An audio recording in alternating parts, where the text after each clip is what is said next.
भूर्भुवः स्वः तत्सवितुर्वरेण्यं भर्गो देवस्य धीमहि धियो यो नः प्रचोदयात्। प्रिय विद्यार्थियों, आज हम मानसिक स्वास्थ्य और पातंजलि योग सूत्र के तकनीकों के संबंध में आगे की चर्चा करेंगे। जैसा कि हम जानते हैं कि मानसिक स्वास्थ्य मनुष्य की बहुत बड़ी आवश्यकता है, और वैसे अगर देखा जाए तो मानसिक स्वास्थ्य पर पातंजलि योग सूत्र में महर्षि पतंजलि ऐसा कुछ नहीं कहते जो मानसिक स्वास्थ्य क्या द्योतक हो, लेकिन फिर भी मानसिक स्वास्थ्य हमारी एक समस्या है और उसे बनाए रखना मनुष्य की एक जिम्मेदारी भी है। आज हम लोग कोविड-19 के त्रासदी में जी रहे हैं। सभी लोगों को लॉकडाउन जैसे बहुत कठिन नियमों का पालन भी करना पड़ रहा है, और मानसिक स्वास्थ्य इस दशा में और भी लोगों का बहुत ज़्यादा असंतुलित हो रहा है। वैसे हम देखें कि मानसिक स्वास्थ्य की आवश्यकता के लिए हमें क्या मुख्य बातें ध्यान रखना चाहिए, तो उसमें दो मुख्य बातें। एक तो हमारा मन प्रसन्न रहे, इसका उपाय उपचार या मन प्रसन्न रहने के लिए जो भी हमें करना पड़ता है वो हमें करना चाहिए, इसलिए हम ऐसा कुछ करते हैं जिससे मन हमारा प्रसन्न हो जाए। दूसरा है हमारे समायोजनशीलता का स्तर। तो मन की प्रसन्नता और समायोजनशीलता अगर ये दोनों ठीक रहे तो मनुष्य का मन ठीक रह सकता है। मन की प्रसन्नता तो चलो एक ऐसी बात है जो कि पता नहीं कहाँ जाके वो अपना रस लेने लगे, लेकिन समायोजनशीलता एक दूसरी बात है कि व्यक्ति, परिस्थिति, वस्तु, घटनाएं, ये सभी चीज़ों से मन को समझाते हुए हमें समायोजन करना पड़ता है। हर चीज़ हमारे अनुसार नहीं हो सकती। गुरुदेव ने कहा कि परिस्थितियों में परिवर्तन करने के बजाय मनस्थितियों में परिवर्तन करना चाहिए। अगर हम प्रसन्न रहने के दो ही उपाय हैं, परिस्थितियों से तालमेल बैठाएं या मनस्थिति को प्रसन्न रखें, अपनी मनस्थिति को बदलें। तो तात्पर्य हमारा ये है कि मन स्वस्थ रहे। इसके लिए अगर हम देखें तो हमारे जो पश्चिमी मनोवैज्ञानिक हैं उनके मनोवैज्ञानिकों ने अनेक परिभाषाएं भी दी हैं। हम एक परिभाषा पीवी ड्यूकन की यहाँ बताना चाहेंगे। उनके अनुसार मानसिक रूप से स्वस्थ व्यक्ति हुआ है जो स्वयं सुखी है, अपने पड़ोसियों के साथ शांतिपूर्वक रहता है, अपने बच्चों को स्वस्थ नागरिक बनाता है, और इन आधारभूत कार्य को करने के बाद भी जिसमें इतनी शक्ति बच जाती है कि वह समाज के हित में कुछ अच्छा कर सके। ये उनका एक स्टेटमेंट है जिसमें हम ये देखते हैं कि स्वस्थ, जो मानसिक रूप से स्वस्थ है, उनकी जिम्मेदारी क्या है। अपनी जिम्मेदारी है, अपने परिवार की जिम्मेदारी है, बच्चों की जिम्मेदारी है, और उसके साथ साथ पड़ोसियों की, और उसके बाद फिर कुछ समाज हित में भी करने की क्षमता। ये सभी चीज़ें मानसिक स्वास्थ्य की परिभाषा को पूर्ण करती है।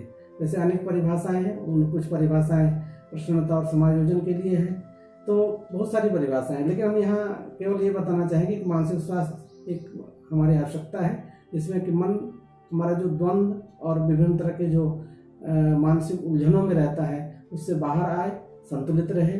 क्योंकि स्वास्थ्य दो चीज़ों पर आधारित होता है, समस्वरता और द्वंद्व की मुक्तता पे। मन प्रसन्न रहेगा तो द्वंद्व हमारे कम होंगे, हम समायोजन कर पाएंगे तो पर द्वंद्व कम होंगे।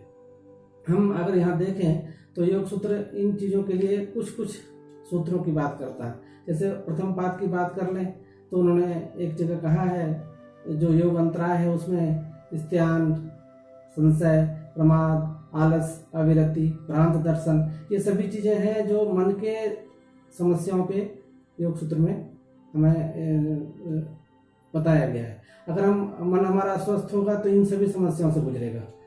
तो अगर हम चाहते हैं कि इससे मुक्त हो जाएं तो उसके लिए उपचार वो बताते हैं पतंजलि। उसी तरह से कहा दुख और दौर मनुष्य, ये भी इसी के बाद जो योग अंतराय के बाद जो चित्त के विक्षेप हैं वो विक्षेप से अभुआ के तौर पे बताया गया है। दुर्बलता मन की कह सकते हैं चिड़चिड़ापन, मन की असंतुलन अवस्था, छोटी छोटी बातों में मन का चिड़चिड़ा जाना, असमायोजित हो जाना, तो ये बात वहाँ बताई गई है। और उसके उपचार के तौर पे दो चीज़ें वहाँ बताई गई है कि ईश्वर भक्ति और एक तत्वाभ्यास।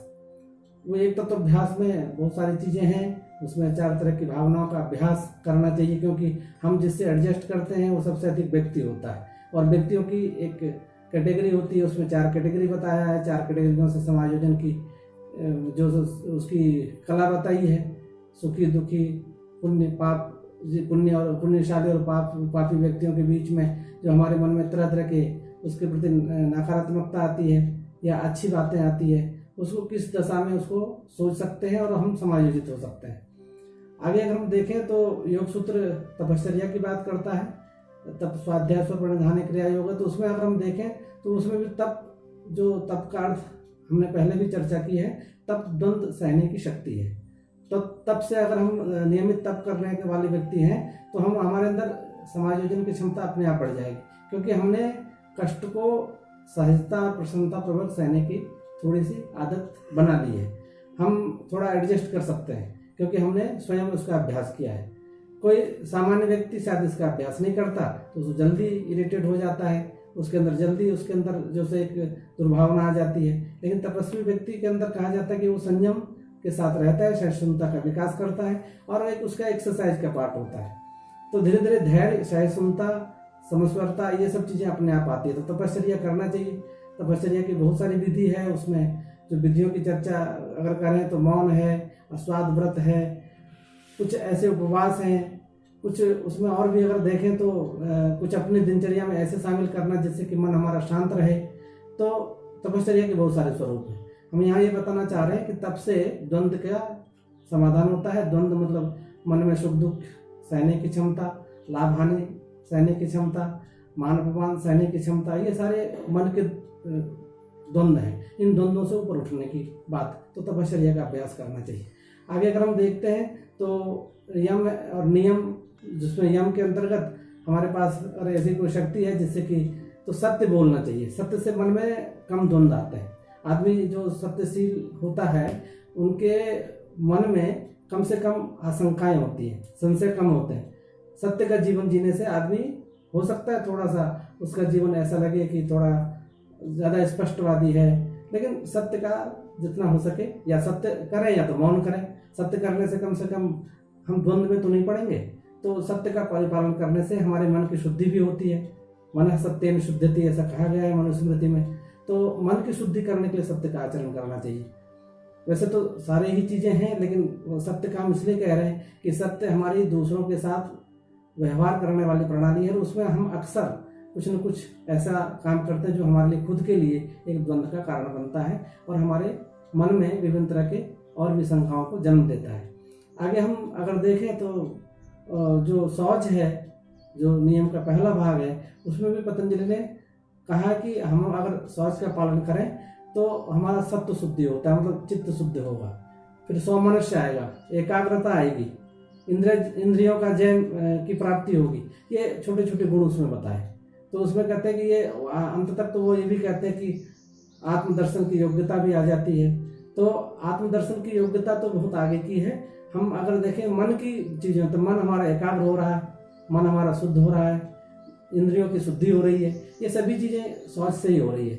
शौच को हम आध्यात्मिक अभ्यास की प्रथम सीढ़ी मानते हैं। तो मन अगर सही रहे इसके लिए हमें शौच का अभ्यास करना चाहिए। शुचिता शारीरिक भी होती है और मानसिक भी होती है। मन की शुचिता के लिए भी हमें कुछ न कुछ ऐसे अभ्यास करना चाहिए जिससे मन हमारा पवित्र रहे। हम ज़्यादा मन में क्या अपवित्रता आ सकती है?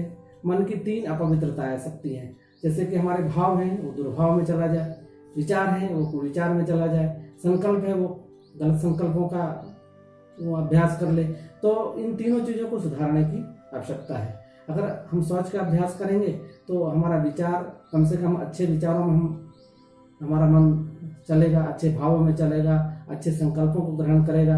तो इस तरह से हम देखें शौच का पालन करना चाहिए। अगर हम देखें तो संतोष बहुत बड़ा साधन बताया है। संतोषात अनुत्तम सुख लाभ, ऐसा कहा है। सुख और दुख ये मन के ही 2 अवस्थाएं हैं, 2 अनुभूतियां हैं, 2 एहसास हैं। अगर हम चाहते हैं कि मन हमारा सुखी रहे तो संतोष को हमें धारण करना चाहिए, क्योंकि कहते हैं चाहे जितना भी हमें मिल जाए संसार में, हमें कभी भी संतुष्टि नहीं होती। बहुत अगर देखा जाए तो बहुत तरह के धन होते हैं, गोधन, गजधन, बाजधन और रतन धन खान, जब आवे संतोष धन सब धन धूर्य समान। तो हमें संतोष धारण इसलिए करना चाहिए कि संतोष से मन की जो द्वंद्व की क्षमता है, असंतुष्टि होने की क्षमता है, उसकी जो विभिन्न तरह के जो भय हैं, शंकाएं हैं, वो उससे थोड़ा सा हम उबर पाते हैं। तो संतोष धारण करना चाहिए। तपश्चर्या की बात हो गई है। स्वाध्याय भी हमारे लिए बहुत उपयोगी है। पूरा नियम, 5 नियम हमारे लिए बहुत उपयोगी हैं, इसलिए इसे आत्मसंयम साधना कहा गया है। आचार शुद्धि की बात की गई है। स्वाध्याय से हम अपने मन के उन चीज़ों को उन ग्रंथियों को खोल पाते हैं जो स्वयं सामान्य अभ्यासों में नहीं खोल पाते। अच्छा पढ़ते हैं, अच्छा चिंतन करते हैं, पुनर्विचार करते हैं, समीक्षा करते हैं, तो हम मन की ग्रंथियों को खोल पाते हैं। स्वाध्याय से हमारे मन की बहुत सारी परतें खुलती हैं। हम उन लोगों से अपने तादाद में करते हैं जो कि हमसे ज़्यादा ज्ञानी हैं, ज़्यादा अनुभवी हैं, जो हमको ज़्यादा प्रकाश दे सकते हैं ज्ञान का, तो उन लोगों से जुड़ते हैं। और इसमें मंत्र जब भी बताया गया है स्वाध्याय में, तो मंत्रों का जप करना चाहिए। मंत्र के लिए कहा गया है मननात् त्रायते इति मंत्र है, जो मन का त्राण कर दे, जो मन के दुखों का नाश कर दे। तो मन अगर दुखी होगा तो फिर सभी समस्या है। कि आपका मन थोड़ी देर के लिए दुखी है तो किसी ने थोड़ी सी भी मजाक कर दी तो आपको बुरा लगता है, कभी कभी बहुत बड़ी बात हो जाती फिर भी आपका मन दुखी नहीं होता। तो मन को त्राण कैसे किया जाए, उसके लिए मंत्रों का जप, जो मंत्र के साधक होते हैं उनका मन बहुत स्थिर और शांत होने लगता है, ऐसा देखा समझा गया है। उसी तरह से अगर हम देखें तो ईश्वर भक्ति है, जो ईश्वर के प्रति समर्पण का भाव है। सभी चीज़ों के बाद अगर हम ईश्वर के प्रति थोड़ी समर्पित भाव से रह सकें तो ऊपर भी मन के द्वंद्व और मन की दुख, मन की पीड़ाएं अपने आप कम होने लगती हैं। जब हम कहीं जाते हैं ऐसे भगवान के शरण में, अपने इष्ट आराध्य के शरण में, तो एक मन में सहज प्रसन्नता, क्योंकि भगवान हमेशा निरापद है, अनंत सुखों का मालिक है, अनंत प्रसन्नता वहाँ से मिलती है, आनंद मिलता है। तो वो एक विषय है कि हमें वहाँ के प्रति भी उस परम सत्ता के प्रति समर्पण रखना चाहिए। आसन अगर देखें तो आसन भी द्वंद्वों का समाधान करता है। पतंजलि ने स्वयं लिखा है तो द्वंद्वान अनभिघात और प्रतन शैथिल्य अनंत समापत्ति भी, हमें दोनों सूत्र बहुत महत्वपूर्ण हैं। तो अगर हम देखें कि ह्यूमन एक्सेलेंस में भी ये काम आता है, हमारे मानसिक स्वास्थ्य में भी काम आता है। प्रथम चरण में हमें मन को शुद्ध करना आना चाहिए, तो शुद्धि अवस्था में स्वास्थ्य मिलेगा। अगर उच्च स्तर हो जाएगा तो वो हम उत्कृष्ट मनुष्य बन जाएंगे। तो शुद्धिकरण है ये, द्वंद्व का अनभिघात होना, मतलब हम अपने द्वंद्वों से ऊपर उठने की चेष्टा कर रहे हैं। चेष्टा करने में आसन हमें मदद कर रहा है। और आसन कौन से? ध्यानात्मक आसन, क्योंकि ध्यान से ही हम योग की ओर जा पाते हैं। और ध्यान के प्रथम चरण में शरीर और मन की विकृतियों को हम दूर करते हैं। जो दूसरे अन्य व्यायात्मक आसन है उससे हमारे शारीरिक रोगों का निवारण होता है।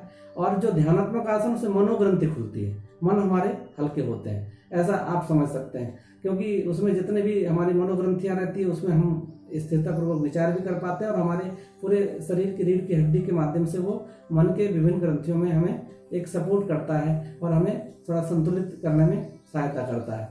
प्राणायाम भी इसी तरह से कहा जाता है। प्राणायाम से तथा क्षीयते प्रकाशाभरणम धारणा सुयोग्यता मनसा, तो जो मन की धारणा करने की योग्यता है वो भी हमें प्राणायाम से मिलता है। प्राणायाम केवल प्राण का विवर्धन नहीं है, जो मन के ठहराव हैं, मन को एकाग्र करने की क्षमता है, वो प्राणायाम से सहज होता है।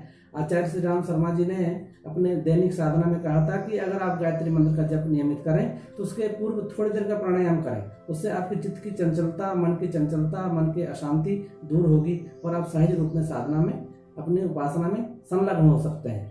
तो हम यहाँ देखें तो ये जो हमारे लिए एक व्यवहारिक स्वरूप है कि अगर हम ब्रीदिंग एक्सरसाइज करते हैं, जो उसको कुंभक, रेचक, पूरक, ये सब जो प्रक्रियाएं करते हैं, ये केवल प्रक्रिया नहीं है, हमारे प्राण का संतुलन स्थापित करना है। प्राणों का संतुलन स्थापित हो जाए तो मन में शांति सहज होगी, और वो सहज शांति हमें एकाग्रता की ओर ले जाएगी, और बहुत सारे जो हमारे रजोगुणी तमोगुणी प्रकृतियां हैं वो धीरे धीरे कम होती चली जाएंगी। तो हम मन की शुद्धावस्था तक पहुंचेंगे, स्वस्थ अवस्था तक पहुंचेंगे। जो समायोजन और प्रसन्नता हमने दो बातें की थी वो अपने आप यहाँ लागू होने लगेगा। और हम इसमें मन के लिए एक बात और भी जो कहना चाहेंगे वो प्रत्याहार की साधना है। प्रत्याहार सभी इंद्रियों को एकाग्र करके मन को सौंपना और मन को फिर चित्त को सौंपना, ऐसा इसका एक विज्ञान है। इसलिए मन के द्वारा इंद्रियों पे नियंत्रण करना है तो मन को पहले स्वस्थ होना पड़ेगा। तो प्रति आहार में हम ये तो सामान्यतः देखते हैं कि विषय और इंद्रियों के बीच की जो दोस्ती है उसे हम धीरे धीरे कम करते हैं, और इसका अभ्यास इतना करते हैं कि मन जो चाहे वो करे। फिर हम चाहे चित्त में जो सतोगुण है वो हमारे मन से अभिव्यक्त हो, क्योंकि अगर मन सतोगुणी है तो इंद्रियां भी सतोगुणी रहेंगी। चित्त चूंकि स्वाभाविक सतोगुण वहाँ रहता है, तो हम धीरे धीरे ये देखना पड़ेगा कि प्रत्याहार की साधना हमारी गहरी होनी चाहिए, और प्रत्याहार से ही हम समस्त इंद्रियों पर विजय प्राप्त कर पाते हैं। तथा परमावश्यते इंद्रियाणाम कहा है योग सूत्र में। तो वो परम विजय तो एक साथ नहीं मिलेगा, धीरे धीरे विजय की प्राप्ति कर सकते हैं। और वो विजय की प्राप्ति मन के द्वारा ही इंद्रियों में संभव है। इंद्रियों के द्वारा मन की विजय की बात नहीं सोचनी चाहिए, वो एक जबरदस्ती का काम है, वो ज़्यादा ताकत लगती है। हम अपने इंद्रियों को वश करने के लिए मन पे धीरे धीरे हम अंकुश लगाएं और मन को प्रशिक्षित करें, मन को दिशा बोध कराएं। इसके लिए प्रत्याहार की साधना करना चाहिए। तो हम समझते हैं कि मानसिक स्वास्थ्य के लिए योग सूत्र में इतनी तकनीकें पर्याप्त हैं। बाकी जितनी तकनीकें हैं वो उच्च स्तरीय साधनाओं के लिए हैं, चाहे विभूतिपाद हो, समाधियों से जो अभ्यास होता है वो हमारी बुद्धि को उन्नत करता है। वैसे अगर हम भगवत गीता को देखें तो भगवत गीता में एक हायरार्की बताया है कि शरीर से ज़्यादा बलवान इंद्रियां होती हैं, इंद्रियों से ज़्यादा बलवान मन होता है, मन से ज़्यादा बलवान बुद्धि होती है, बुद्धि से ज़्यादा बलवान आत्मा होती है। तो बुद्धि की साधना, बुद्धि योग भी करेगा आदमी तो मन संतुलित होगा। लेकिन जब तक अगर हम समाधि आदि चीज़ें ना समझ में आए तो तब तक हमें इसे करना चाहिए और धारणा का अभ्यास करते रहना चाहिए। धारणा से मन हमारा एकाग्र, संतुलित, समायोजित और प्रसन्न रहने में अपने आप सक्षम हो जाता है।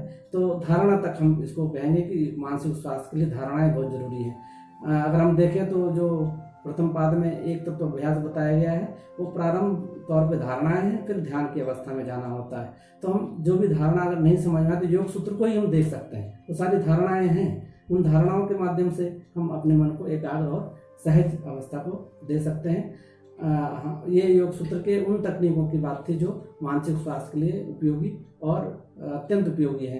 अगर हम चाहते हैं कि मानसिक स्वास्थ्य ठीक रहे तो इन सभी साधनाओं को, इन सभी अभ्यासों को अपने जीवन में उतारना चाहिए। ओम शांति शांति शांति।